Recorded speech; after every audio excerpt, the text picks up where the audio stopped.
안녕하십니까, 행복창조입니다. 날씨가 많이 덥습니다 진짜.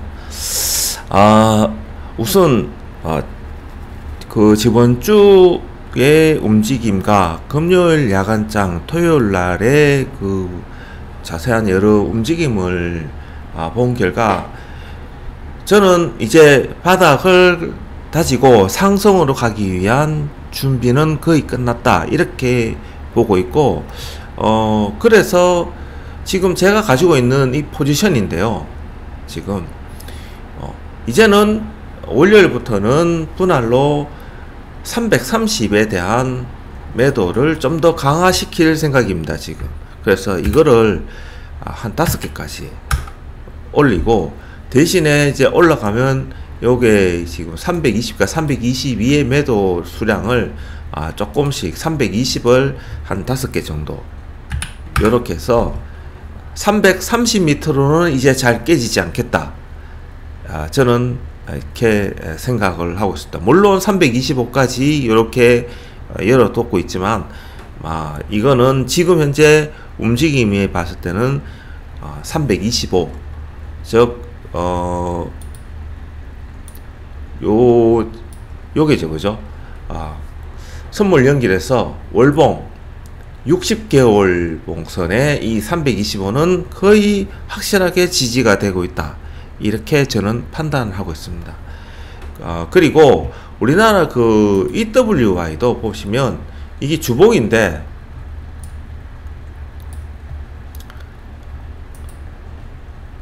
이 주봉에 EWY 60 주봉선을 보시면 여기가 59.3069입니다. 그러니까 60은 내가 봤을 때는 지지가 되지 싶다, 이렇게 판단을 하고 있습니다.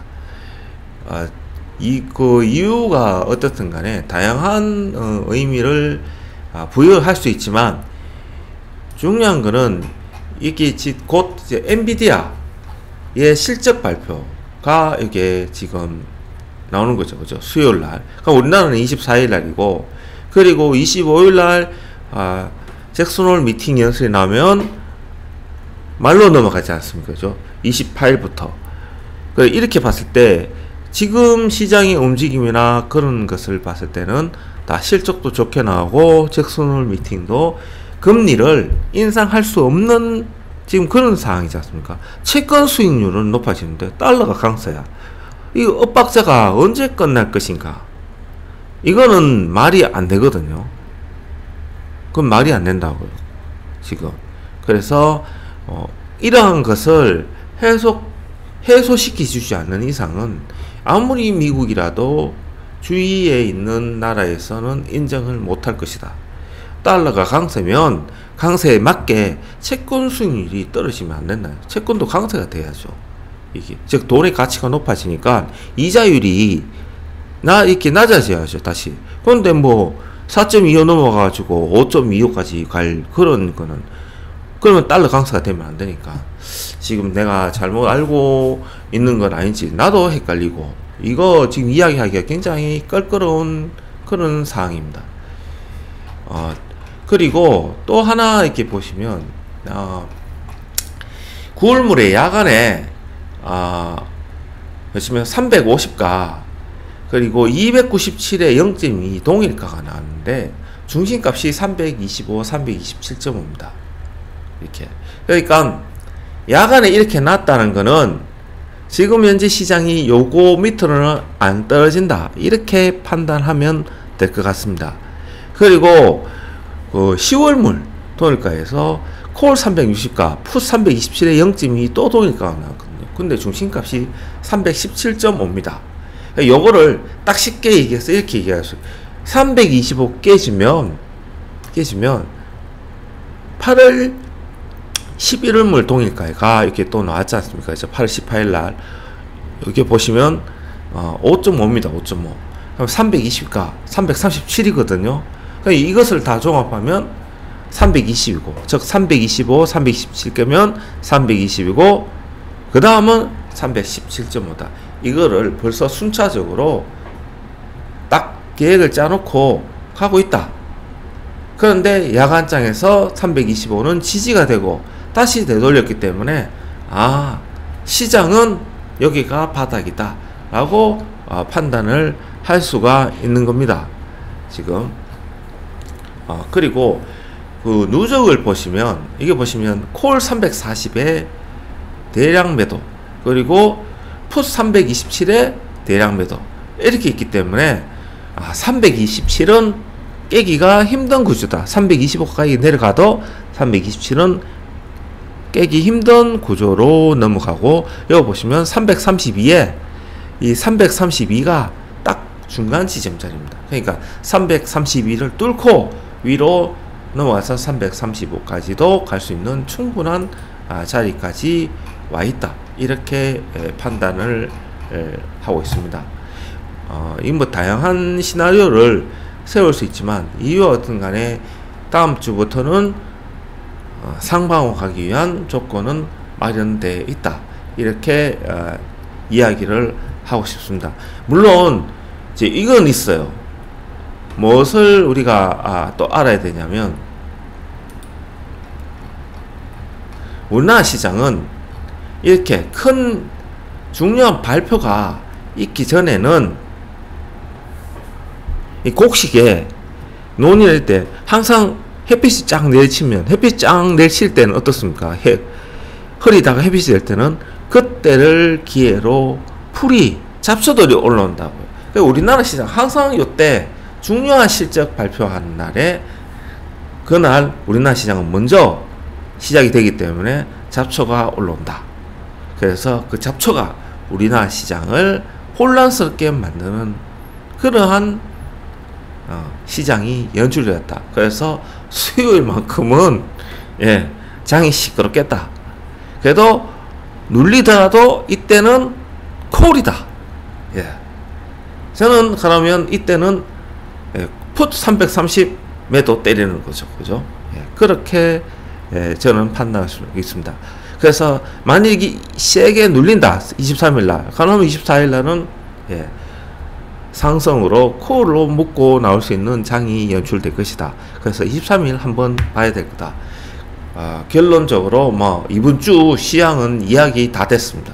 그래서 다음 주 28일이 또 월요일인데, 월요일도 저는 상승으로 보고 있고, 이제 바닥에 대한 확인은 거의 끝났다라고 볼 수 있고, 마지막 확인은 그러면 21일날, 22일날이겠죠. 이때 장의 움직임을 보면 나의 시나리오가 맞는지 안 맞는지 알 수가 있지 않겠습니까? 만약에 틀린다면 325 깨고 선물 325 깨고 밑으로 320까지 가고, 그 밑에는 317까지 갈 것이다. 하지만 지금까지 나오는 나의 관찰을 봤을 때는 대략적으로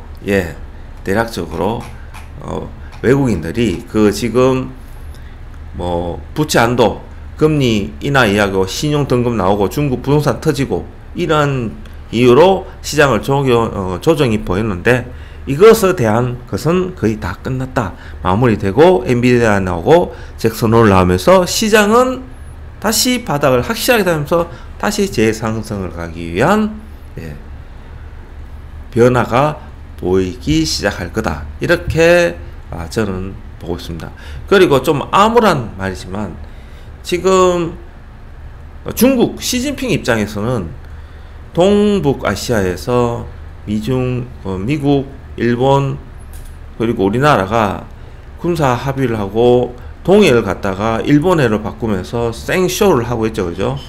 그리고 밑에서는 막고 있고, 그러면 시진핑 입장에서는 다시 장기 집권하기 위해서는 한 가지 방법밖에 없어요. 대만이 막혀서 지금 태평양으로 못 나가지 않습니까? 그래서 미국이 대만을 딱 기점으로 해서 총뿌리를 거누고 있는 상황이잖아요. 그러면 시진핑 입장에서는 코로나에 계속 몰리고 중국 경제가 몰락하고 어느 하나의 탈출구가 없으면 답은 하나뿐이에요. 대만을 공격한다, 이런 개념이 아니고 대만이라는 땅덩어리를 바닷속으로 가라앉히면 돼. 그러면 막히는 게 아무것도 없어. 그렇지 않습니까? 그 미국도 그게 제일 무서운 거예요. 그래서 중국에서 핵폭탄 한 두세 개 쏴가지고 대만에 떨어뜨리면 대만이란 땅 자체가 없어져.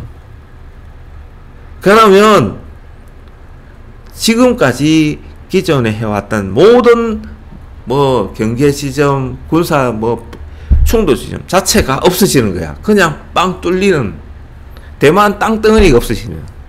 그게 최고의 최악의 시나리오예요. 그러면 뭐 세계 대전이지. 하지만 계속 궁지에 몰리면 시진핑은 충분히 그렇게 될 수가 있다. 예. 그래서 2027년부터는 정말 조심해야 된다. 예.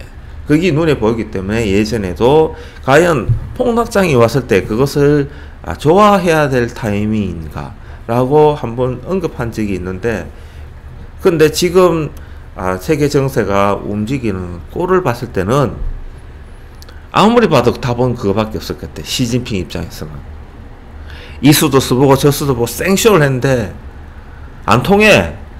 예. 자기 지지 그 독재자 해놨는 그것도 무너뜨리려고 하고 있어. 그러면 하나뿐이에요. 대만 핵 한 몇 개 쏴가지고 대만 땅을 아예 없애버리면 돼. 섬 자체를. 그러면 네. 그러한 상황까지는 나는 안 가기를 바라면서, 예. 주말에 더운데 죄송합니다. 그래서 결론은 나는 다음 주 상승이다. 바닥은 다 다졌다. 단 월요 화요일 날 선물 325 깨면 땡이다. 이렇게 나도 나갈 탈주구 하나 있어야 될 거 아닙니까? 그죠? 예. 근데 그럴 일은 없을지 싶다. 이렇게 이야기하면서 끝내도록 하겠습니다. 예, 행복 창조였습니다.